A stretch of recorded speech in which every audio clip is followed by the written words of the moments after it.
Di dalam sejarah, Yesus dipandang sebagai tokoh reformasi moral.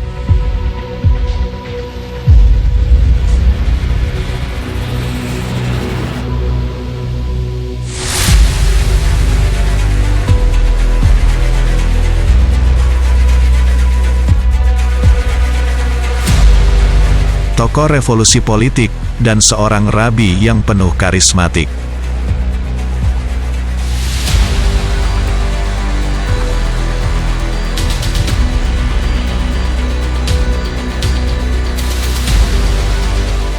Dalam Injil, Yesus digambarkan sebagai seorang yang memiliki hubungan intim dengan Bapa, yang ditunjukkan dengan tanda-tanda keilahian tatkala ia dibaptis.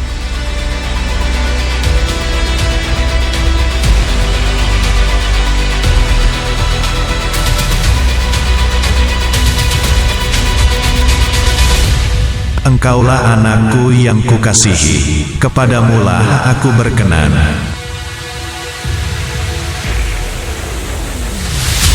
Ia hidup membaur dengan orang miskin dan mereka yang tersisihkan dari masyarakat. Ia menceritakan bahwa dirinya akan ditolak oleh penguasa, diadili, menderita, dan mati demi memenuhi kehendak Tuhan.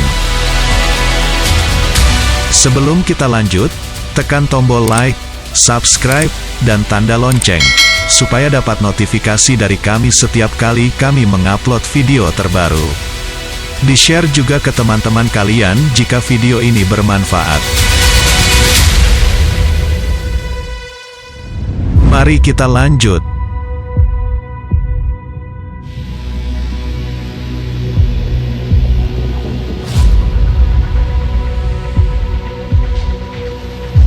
Bagi banyak orang, kata-kata Yesus yang terangkum dalam khotbah di bukit merupakan intisari kekristenan, pokok-pokok ajaran Yesus. Yesus dari Nazaret adalah seorang guru Yahudi abad pertama yang disalibkan oleh orang Romawi.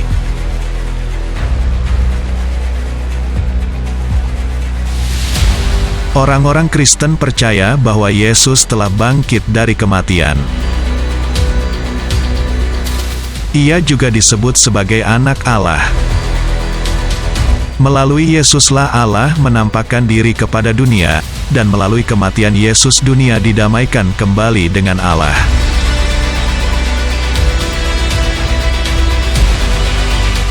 Kekristenan adalah salah satu agama besar di dunia, dan didasarkan atas ajaran Yesus dan murid-muridnya yang ditulis dalam kitab Perjanjian Baru.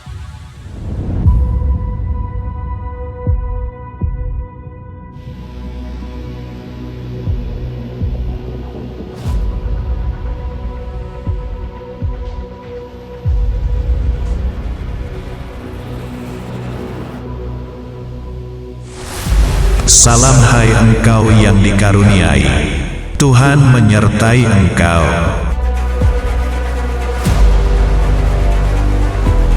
Maria terkejut mendengar perkataan itu, lalu bertanya di dalam hatinya, apakah arti salam itu? Jangan takut hai Maria, sebab engkau beroleh kasih karunia di hadapan Allah. Sesungguhnya engkau akan mengandung dan akan melahirkan seorang anak laki-laki dan hendaklah engkau menamai dia Yesus. Ia akan menjadi besar dan akan disebut anak Allah yang Maha Tinggi. Dan Tuhan Allah akan mengaruniakan kepadanya tahta Daud, bapa leluhurnya. Kata Maria kepada malaikat itu, bagaimana hal itu mungkin terjadi? Karena aku belum bersuami.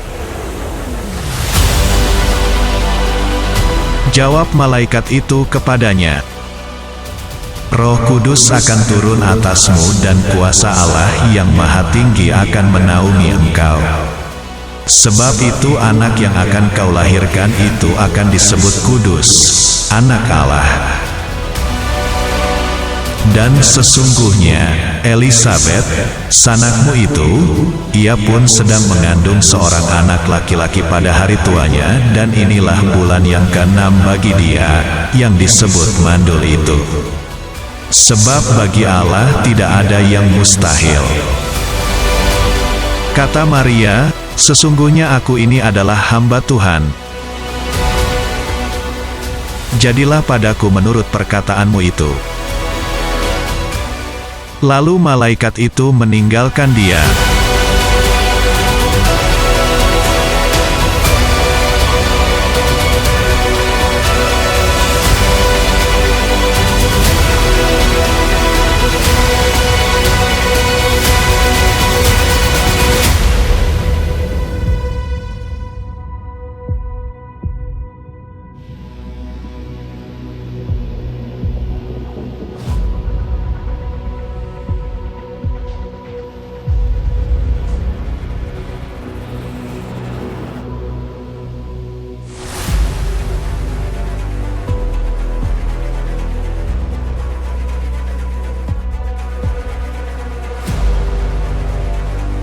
Yesus lahir di Betlehem di tanah Yudea.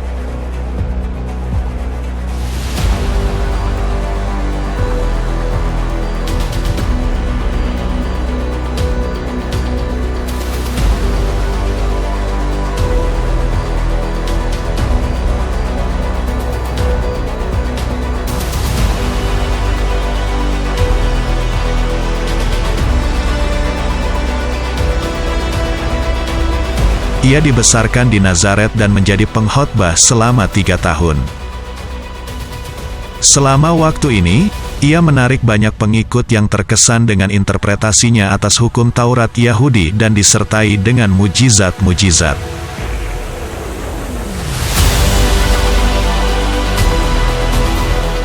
Kritiknya terhadap para pemimpin agama Yahudi dan peringatannya akan kerajaan Allah telah menggoncang para penguasa Yahudi dan Romawi. Ketika Pontius Pilatus menjadi gubernur Yudea, Yesus dihukum dengan menyalibkannya.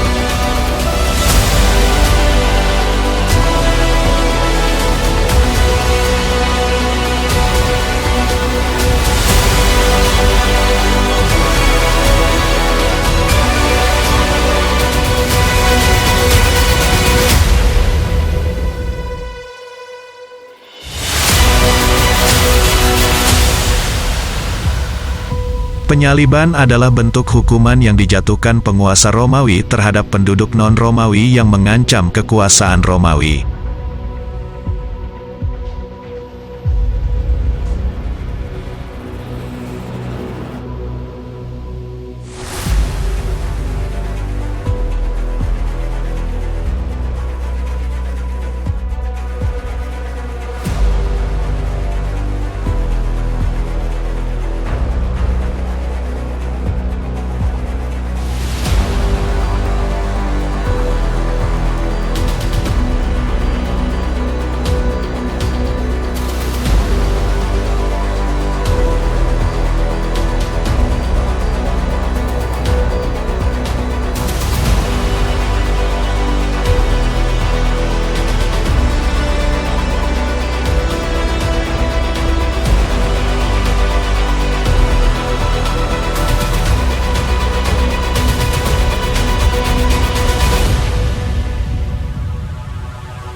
Ajaran Kristen sendiri kemudian menyebar dengan cepat ke seluruh kawasan Mediterania.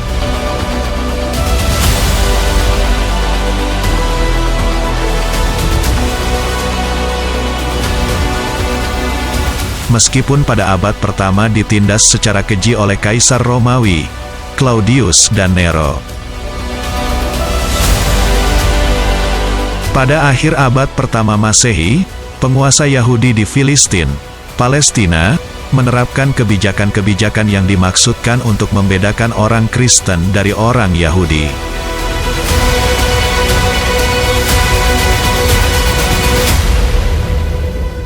Berikut adalah salah satu khotbah Yesus. Lukas pasal 6 ayat 27-36, "Kasihilah musuhmu."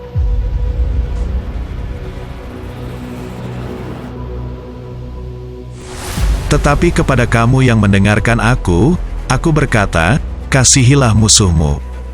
Berbuatlah baik kepada orang yang membenci kamu. Mintalah berkat bagi orang yang mengutuk kamu, berdoalah bagi orang yang mencaci kamu. Barang siapa menampar pipimu yang satu, berikanlah juga kepadanya pipimu yang lain, dan barang siapa yang mengambil jubahmu, biarkan juga ia mengambil bajumu.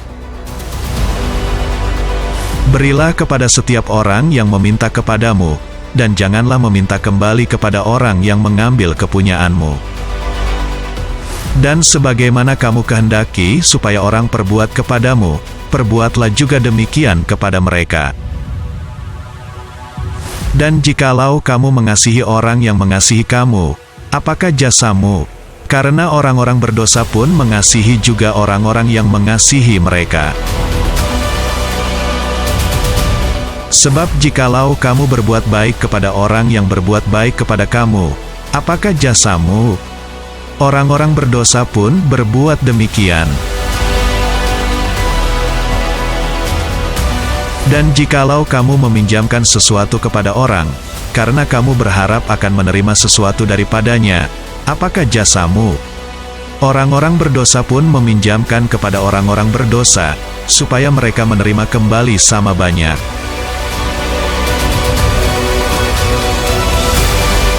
Tetapi kamu, kasihilah musuhmu dan berbuatlah baik kepada mereka dan pinjamkan dengan tidak mengharapkan balasan, maka upahmu akan besar dan kamu akan menjadi anak-anak Allah yang Maha Tinggi. Sebab Ia baik terhadap orang-orang yang tidak tahu berterima kasih dan terhadap orang-orang jahat.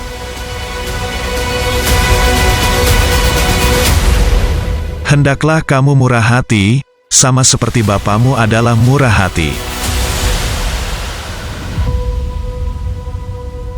Dan setelah Yesus mengakhiri perkataan ini, takjublah orang banyak itu mendengar pengajarannya, sebab Ia mengajar mereka sebagai orang yang berkuasa, tidak seperti ahli-ahli Taurat. Demikianlah perjalanan Yesus dengan khotbah-khotbahnya.